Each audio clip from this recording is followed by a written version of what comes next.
Welcome to TSM Gurukul. तो आज हम लोग चैप्टर 2 डिस्कस करने वाले हैं और जो है change in profit sharing ratio among existing partners, उसमें से पढ़ेंगे आज हम लोग गुडविल, जो वेरी वेरी इंपॉर्टेंट टॉपिक है हमारा क्लास 12 के लिए। चलिए स्टार्ट करते हैं। तो गुडविल है क्या? तो गुडविल इज गुड नेम और reputation of the business which is earned by a firm through hard work and honesty of its owner। Goodwill क्या है?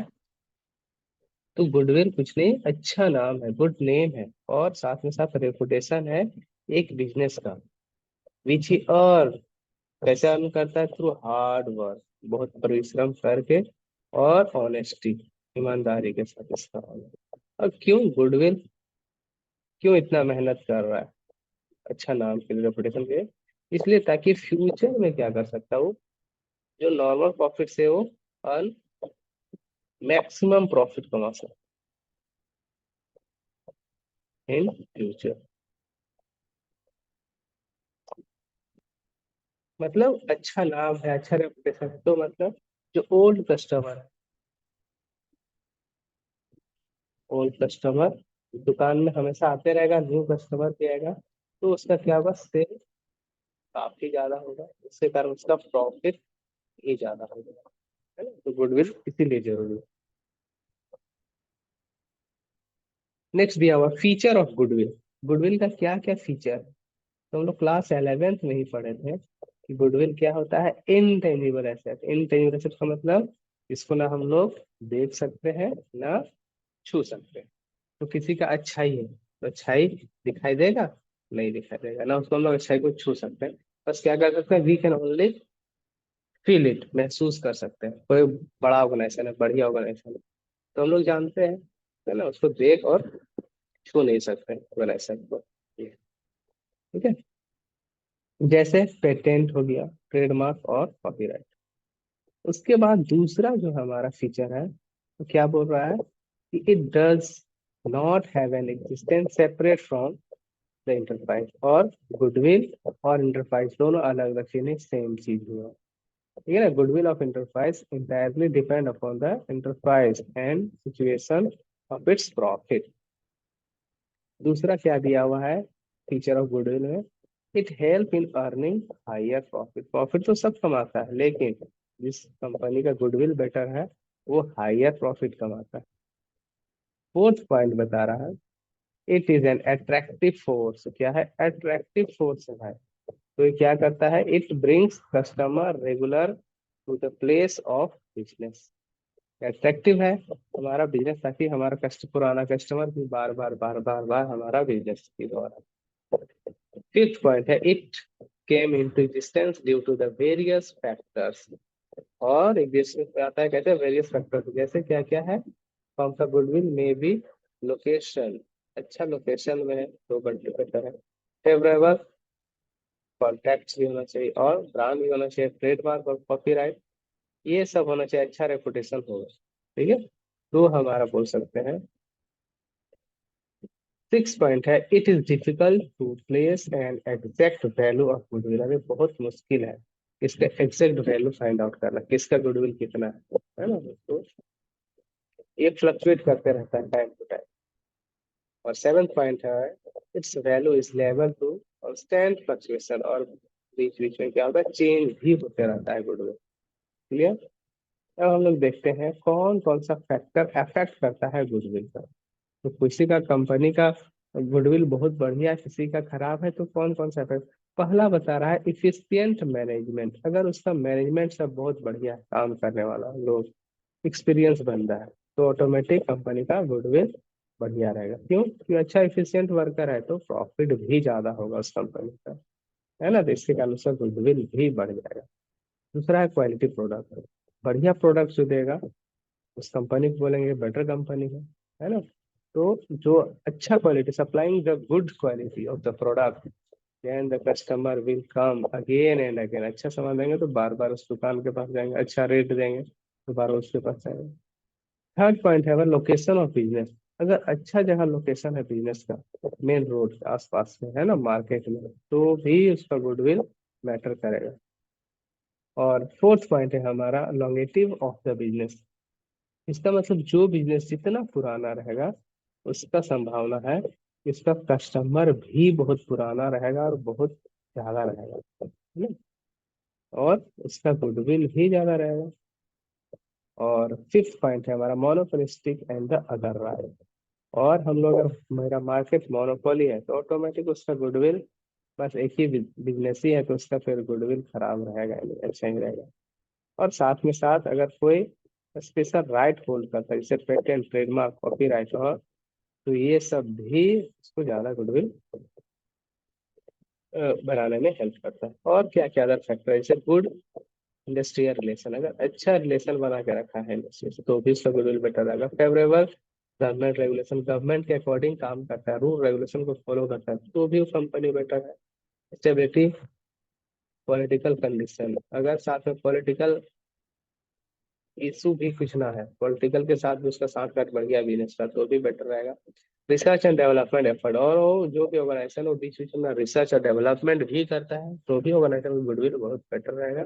और effective advertising to establish brand popularity, और साथ में साथ वो जो भी कंपनी है अपना एडवर्टाइजिंग और ब्रांडिंग कराते रहता है साथ साथ में तो भी इसका गुडविल बेटर रहेगा। और popularity of the product in the term of quality, जबरदस्त क्वालिटी का प्रोडक्ट। अब हम लोग क्यों करेंगे need of valuation goodwill, why we calculate goodwill. तो पहले हम लोग क्या करेंगे, mutual right of the partner change the party which makes the sacrifice must be compensated. This basis of compensation is goodwill, so we need to calculate goodwill. अब हमारा partner से ए है, बी है, सी, तीन पार्टनर है। अब उसमें से कोई एक बिजनेस को छोड़ना चाह रहा है या फिर एक डी नया पार्टनर आना चाह रहा है तो गुडविल को कैलकुलेट करेगा, ये लोग आपस में ही क्या करेगा, बांट लेगा, उसके बाद फिर डी पर लाएगा, है ना? तो ये हम लोग कुछ उसका वैल्यू आइडेंटिफाई करेंगे, फिर उस वैल्यू को आपस में ही करेंगे। तो बोला कब कब केस में हम लोग वैल्यू करेंगे, तो when profit sharing ratio change, partners था हमारा ए और बी, प्रॉफिट रेशियो 1:1 बांट रहा था। अब ए और बी बोला क्या हम लोग चेंज करेंगे, 2:1 में बांटेंगे। तो जैसे हम लोग प्रॉफिट शेयरिंग रेशियो चेंज होगा तो हम लोग गुडविल को कैलकुलेट करेंगे। ठीक है? दूसरा ऑन एडमिशन नया पार्टनर हमारा आएगा तो भी गुडविल का कैलकुलेशन करना पड़ेगा। रिटायरमेंट हो रहा है पार्टनर्स का, उस केस में भी हम लोग गुडविल को कैलकुलेट करेंगे। और हमारा अमलगमेशन भी हो रहा है फॉर्म का, उस केस में भी करेंगे। पार्टनर्स हमारा जो भी फर्म उसको बेचेंगे तो गुडविल को वैल्यू करेंगे। और साथ में साथ अगर हमारा पार्टनर्स कन्वर्ट हो रहा है कोई कंपनी में, है ना, पब्लिक कंपनी प्राइवेट, तो उस केस में भी हम लोग अपना फर्म का गुडविल को कैलकुलेट करेंगे। अब देखेंगे दो इंपॉर्टेंट पॉइंट है, वेरी वेरी इंपॉर्टेंट पॉइंट देखते हैं। क्लासिफिकेशन ऑफ गुडविल, तो हम लोग गुडविल को दो में क्लासिफाई करते हैं। पहला तो बोलते हैं परचेज गुडविल, और दूसरा जो है हमारा उसको बोलते हैं सेल्फ जनरेटेड गुडविल। तो परचेज गुडविल जो है वो क्या है, जिसको हम लोग कुछ अमाउंट दे के, है ना, खरीदे हैं, परचेज किए हैं, that is called purchase goodwill, है ना? जैसे क्या हो रहा है, कंसिडरेशन हैज बीन पेड, इसको हम लोग कंसिडरेशन दिए और खरीद लेते हैं। तो और बोल सकते हैं कि कोई बिजनेस को हम लोग क्या किए हैं, परचेज किए हुए, तब एक्सेस परचेज कंसिडरेशन और फिक्स लेते, बिजनेस में कितना एसेट था उससे अधिक जो पैसा दिए गए हैं, दैट इज गुडविल, उसी को बोलते हैं परचेज गुडविल। और इसका एक इम्पोर्टेंट है, इसी को हम लोग क्या करते हैं, अपना बुक्स में रिकॉर्ड करते हैं, है ना? और दूसरे वाला को जो पता है उसको रिकॉर्ड नहीं करते। इसको कहाँ और देखते हैं, it rise on the business और the brand is consider paid in, so it is recorded in the books. ये बैलेंस शीट के एसेट साइड में दिखाई देता है हमारा। और साथ में साथ amortization, depreciation and the earning but not less than is estimated useful life, इसका भी कैरेक्टरिस्टिक है। और साथ में value is to subjective judgment and ascertained by the agreement of the seller and the purchaser।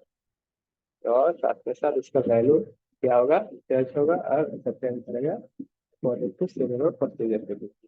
तो दूसरा जो टाइप है उसको बोलते हैं हम लोग सेल्फ जनरेटेड गुडविल। तो इसका और दूसरा क्या नाम है, उसको बोलते हैं इनहेरिएंट गुडविल, इसको बोलते हैं इंटरनली जनरेटेड गुडविल। मतलब अभी तक हमारा ओल्ड बिजनेस है और सालों साल से चल रहा है, धीरे धीरे धीरे हम लोग अपना वैल्यू को इंक्रीज कर रहे हैं, वही है।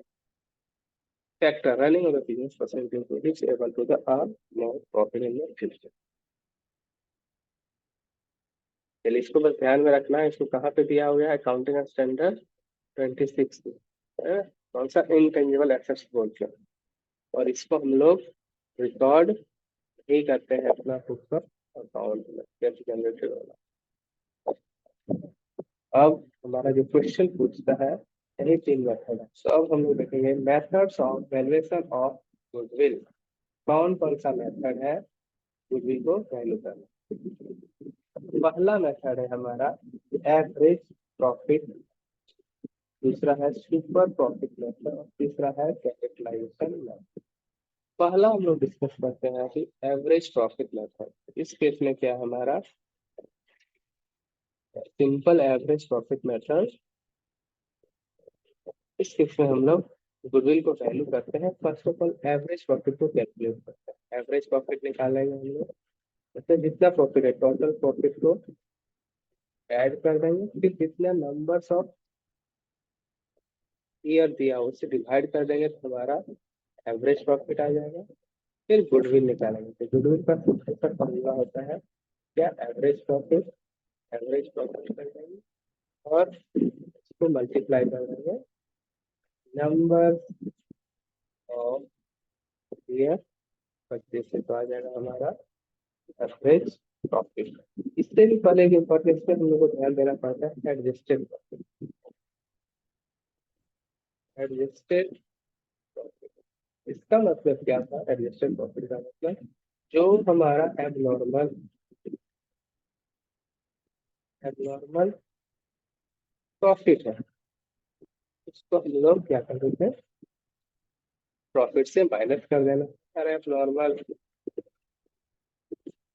जो लॉसेस है तो हम लोग ऐड कर देंगे और साथ में हमारा इंटरेस्ट और इन्वेस्टमेंट है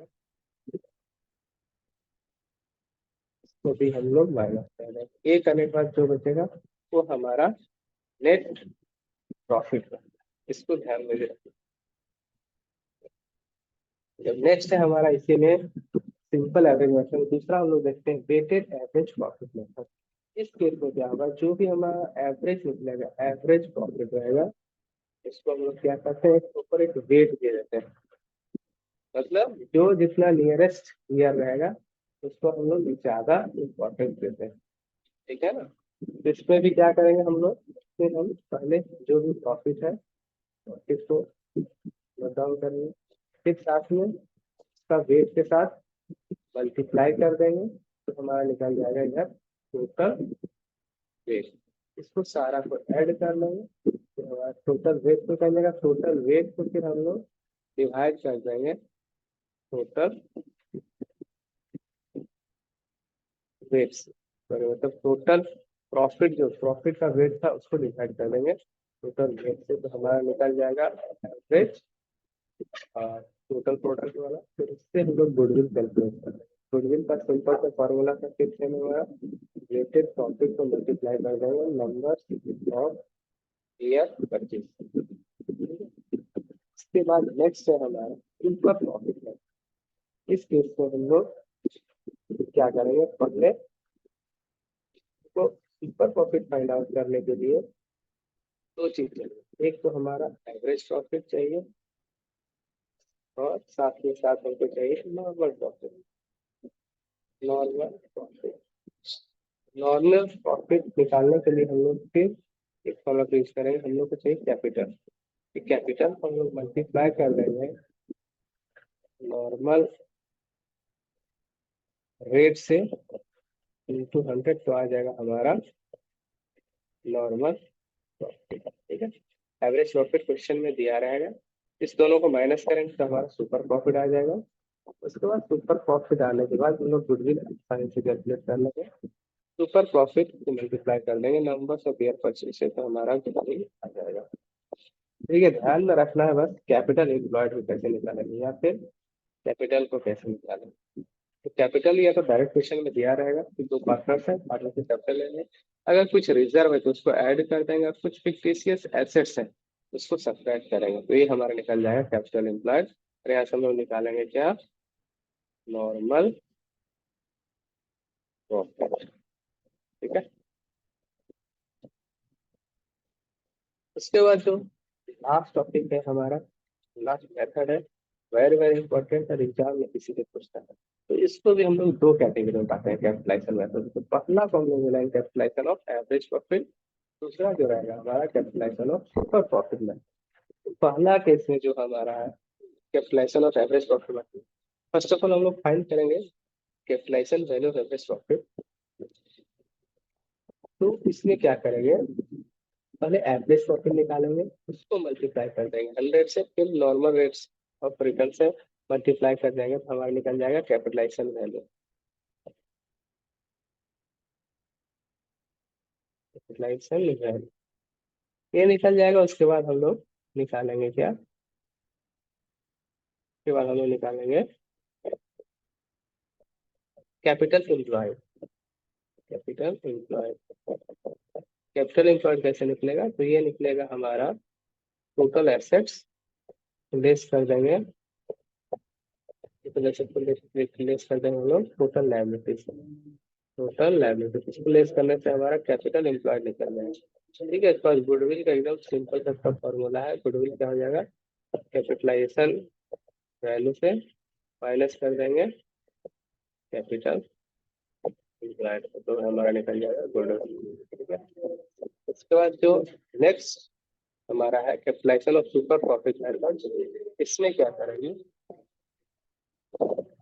ये पॉइंट, इसमें पहले हम लोग क्या करेंगे, पहले निकालेंगे हम लोग कैपिटल एम्प्लॉयड।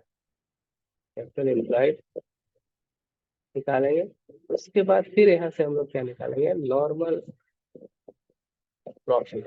वही फॉर्मूला यूज करके सेम जो प्रॉफिट निकालते हैं, यहाँ से निकालने के बाद फिर हम लोग दूसरा में निकालेंगे क्या, दूसरा में निकालेंगे हम लोग एवरेज। एवरेज, जब एवरेज प्रॉफिट निकालने के बाद हमारा सुपर प्रॉफिट कैलकुलेट हो जाएगा। सुपर प्रॉफिट क्या हो जाएगा, तो average profit minus normal profit, जो भी आएगा सब्ट्रैक्ट करने के बाद तो हमारा गुडविल में फिर हो जाएगा super profit, profit multiply by 100 upon normal rate of return. तो जब मल्टीप्लाई करके डिवाइड कर देंगे तो हमारा निकल जाएगा गुडविल। और ये लास्ट वाला थोड़ा सा कंफ्यूजिंग है, तो इसको ध्यान में रखना। ठीक है, तो हमारा ये पूरा थ्योरी पोर्शन कंप्लीट हो गया है। इसको बढ़िया से देखना है, चीजों को समझना है, और कहीं डाउट हो तो कमेंट सेक्शन में करना, उसको फिर से रिपीट करने का कोशिश करें। तो आप लोग अगर क्लास बढ़िया लग रहा है तो इसको, क्लास को लाइक करें, फिर अपना दोस्तों में शेयर भी करें। ठीक है, थैंक यू वीडियो देखने के लिए।